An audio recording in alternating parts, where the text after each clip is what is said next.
Hello. हाय, good evening friends. आज Bihar special का part 3 discuss करने जा रहे हैं। इससे पहले 51 क्वेश्चन हो चुका है। नेक्स्ट क्वेश्चन पढ़ते हैं। मगध जनपद का संस्थापक था। तो मगध जनपद का संस्थापक वीरभद्र तथा जरासंध था। नेक्स्ट क्वेश्चन कहता है मगध साम्राज्य का वास्तविक संस्थापक कौन था। मगध साम्राज्य के जो वास्तविक संस्थापक वो कौन था। वो था बिंबिसार। नेक्स्ट क्वेश्चन, बिंबिसार ने बृहदत्त को पराजित कर कौन सा राज्य जीता था। तो वो जीता था वो था अंग। नेक्स्ट क्वेश्चन, बज्जी संघ के लिच्छवियों को पराजित करने वाला मगध का शासक था। जो बज्जी संघ था, बज्जी संघ के लिच्छवियों को पराजित करने वाला मगध शासक कौन था। वो था अजात शत्रु। नेक्स्ट क्वेश्चन, पाटलिपुत्र नगर की स्थापना किस शासक ने किया था। पाटलिपुत्र के उदयन ने स्थापना किया था। नेक्स्ट क्वेश्चन, किससे मुक्ति दिलाने के कारण समुद्रगुप्त को भारत का मुक्तिदाता कहा जाता है। तो वो था कौन। तो यूनानियों से मुक्ति के कारण से मुक्तिदाता कहा जाता है। चंद्रगुप्त मौर्य के उपरांत मौर्य साम्राज्य का शासक बना बिंदुसार। नेक्स्ट क्वेश्चन, अशोक का धर्म था। जो अशोक का धर्म था वो किससे संबंधित था। तो वो था नैतिक आचार संहिता पर था। नेक्स्ट क्वेश्चन, किस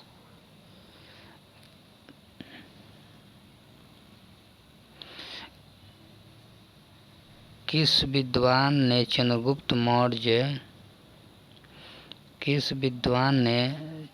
मौर्य के राजप्रसाद के बारे में कहा है कि इसकी शान शौकत का मुकाबला न तो सूसा और न इकबाताना कर सकते हैं। वो किसने कहा था। वो थे एरियन। नेक्स्ट क्वेश्चन, गया के समीप नागार्जुनी की पहाड़ियों में प्रसिद्ध गोपिका गुफा का निर्माण करवाया था। गोपिका गुफा का निर्माण किसने करवाया था। तो वो क्या था, दशरथ ने। नेक्स्ट क्वेश्चन, मौर्यकालीन चमार गृहिणी यक्षिणी प्राप्त हुई थी। कहाँ से हुई थी, दीदारगंज पटना से। नेक्स्ट क्वेश्चन, पाटलिपुत्र के नगर निर्माण तथा सुंदरता का वर्णन किया था। तो पाटलिपुत्र को जो सुंदरता उसका वर्णन किसने किया था। तो वो किया था मेगास्थनीज। किसके शासन काल में मिस्र के राजा फिलाडेल्फियस ने डायोनिसियस नामक राजदूत को पाटलिपुत्र भेजा था। तो किसको भेजा था। तो वो था बिंदुसार। किस विद्वान के अनुसार चंद्रगुप्त मौर्य ने पालीब्रोथस उपनाम धारण किया था। किस विद्वान के अनुसार। तो वो था स्ट्रैबो के अनुसार। नेक्स्ट क्वेश्चन, मौर्य काल में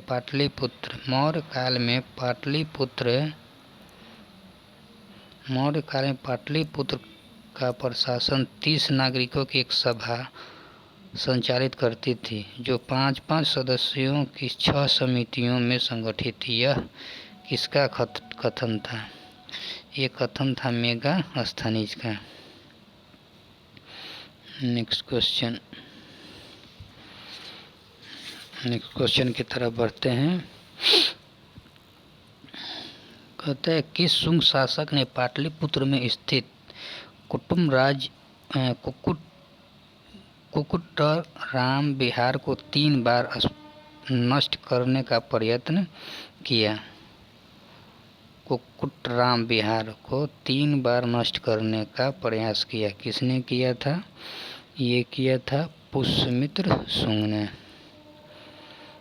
नेक्स्ट क्वेश्चन कहता है कन्नौ वंश का संस्थापक कौन था? कन्नौ वंश का संस्थापक वसुदेव था। नेक्स्ट क्वेश्चन कनिष्क ने पाटलिपुत्र के किस बौद्ध विद्वान को अपने दरबार में प्रश्रय दिया था? कहते हैं कनिष्क ने पाटलिपुत्र के किस बौद्ध विद्वान को अपने दरबार में प्रश्रय दिया था? तो वो था अश्वघोष। नेक्स्ट क्वेश्चन कहता है कि मगध पर शासन करने वाले राजवंश का सही कालक्रम क्या है? यानी सही क्रम यानी उस पर कौन कौन से शासन किया था सब? तो वो था पहले हर्यक वंश, उसके बाद शिशुनाग वंश, उसके बाद आनंद वंश, मौर्य वंश, शुंग वंश और कन्नौ वंश। Answer number C. कलिंग नरेश खारवेल ने कहाँ से कीमती उपहार प्राप्त किया था? कलिंग का जो नरेश था खारवेल वो कहाँ से कीमती उपहार प्राप्त किया था? तो प्राप्त किया था अंग और मगध से। नेक्स्ट क्वेश्चन गार्गी संहिता में पाटलिपुत्र पर यवनों के आक्रमण का उल्लेख है। किसमें? गार्गी संहिता में। यह आक्रमण किसके शासनकाल में हुआ था? तो गार्गी जो हुआ था वो हुआ था पुष्यमित्र शुंग के शासनकाल में। नेक्स्ट क्वेश्चन चंद्रगुप्त प्रथम का राज्याभिषेक हुआ था, यानी इसका चंद्रगुप्त जो प्रथम था उसका राज्याभिषेक कहाँ हुआ था? तो इसका राज्याभिषेक हुआ था पाटलिपुत्र में। नेक्स्ट क्वेश्चन 74 नंबर कहते किस शासक ने स्वयं को लिच्छवी दोहित्र कहा है? तो शासक कौन था? चंद्रगुप्त था। नेक्स्ट क्वेश्चन कहता है कि मगध के किस शासक को काली का अंश, परशुराम अवतार, क्षत्रियों का नाशक, सर्वत्रक, एक छत्रक और एक राट कहा गया है? तो वो था कौन? वो था महापद्म। नेक्स्ट क्वेश्चन किस शासक के शासनकाल में शैलेंद्र वंश के शासक ने नालंदा में एक बौद्ध मठ का स्थापना करवाया था? तो वो था देवपाल। नेक्स्ट क्वेश्चन किस शासक ने उदंतपुरी कहाँ पड़ता है? बिहार शरीफ में बौद्ध विहार की स्थापना करवाया था? कहाँ पे? उदंतपुरी में। उदंतपुरी कहाँ है? तो बिहार शरीफ में है। तो कौन करवाया था? गोपाल ने। नेक्स्ट क्वेश्चन मगध के शासक अजातशत्रु ने किसके आक्रमण के प्रतिरोध में गंगा और सोन के संगम पर अवस्थित पाटलिपुत्र को सुरक्षित तथा किले को सुसज्जित किया, जो आगे चलकर पाटलिपुत्र नगर बना? तो ये क्या था? वैशाली के बजियों के। नेक्स्ट क्वेश्चन बिहार में 7.5 फीट ऊंची बुद्ध देव की एक पीपल की मूर्ति प्राप्त हुई है, वो कहाँ से प्राप्त हुई है? कहता है बिहार में 7.5 फीट ऊंची बुद्ध देव की एक पीतल की मूर्ति प्राप्त हुई है, वो कहाँ से प्राप्त हुई है? तो हुई है सुल्तानगंज से। नेक्स्ट क्वेश्चन कहता है बिहार में बौद्ध विहार का प्राचीनतम केंद्र था, वो था नालंदा। Next question